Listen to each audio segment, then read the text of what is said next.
Hi, Laurie.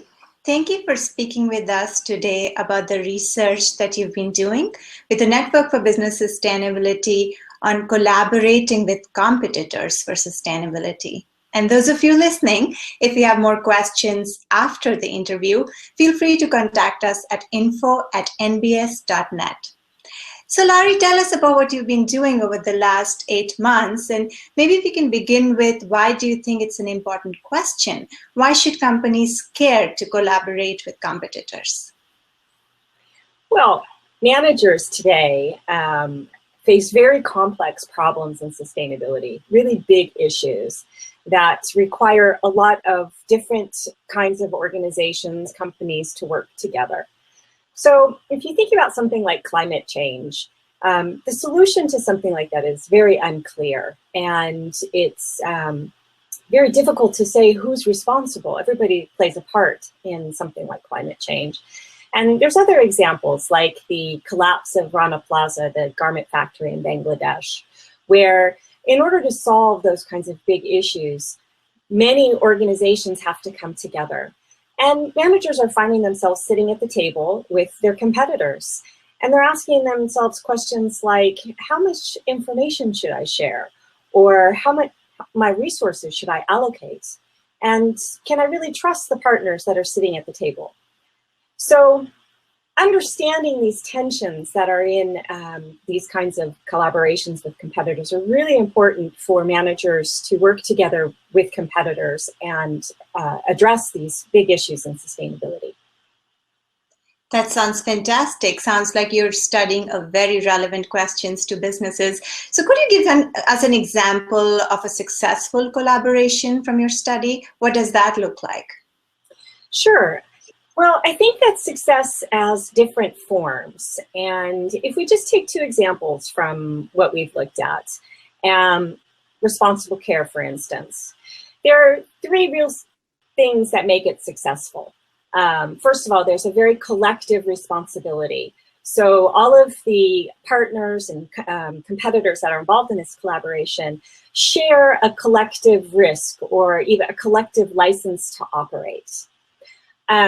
There's also an engagement from leaders. So responsible care requires executive management to be part of their leadership council, and they have put a lot of peer pressure. They bring them to task, in other words, and they really want these managers and these leaders to share what's going wrong or what's going right so that they can all learn from each other. And they believe this goes back to the collective responsibility, that what affects one of them affects all of them, and they really want to address the problems together as a group. Lastly, there's also a neutral intermediary that's involved that creates a safe place where they can share information and also keeps the collaboration progressing. So you've been studying this for almost a year now. Could you tell us what has been your aha moment? What has been the most interesting, unexpected insight from your study? Yeah, I think that would have to be the longevity of these kinds of collaborations. If a company or managers are thinking about joining collaborations that address sustainability and involve competitors as well, you have to really think about it for the long haul. It's not something that you can solve overnight. It requires a lot of commitment and a long-term outlook. So I think that that was something that was rather surprising, in the sense that once you start, you have to really make sure that you have the bandwidth to continue and the support within your organization to continue for a very long period of time. Actually, we've seen that that's the case in many of the initiatives we've looked at. That's a great insight, especially in this short-term world that businesses often operate in. So you're doing this rigorous research to create outputs for managers. So what can managers look forward to at the end of your research project?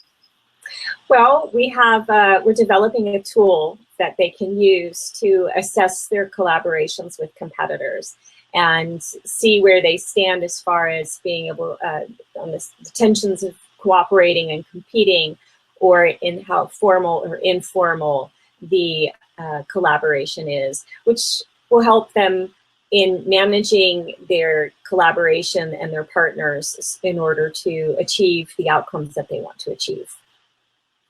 That sounds like a very useful tool that the managers could use, and we look forward to seeing it freely available on Network for Business Sustainability's website. Thank you again, Laurie, for your time, and we hope to continue this conversation. Bye. Thank you. It's a pleasure.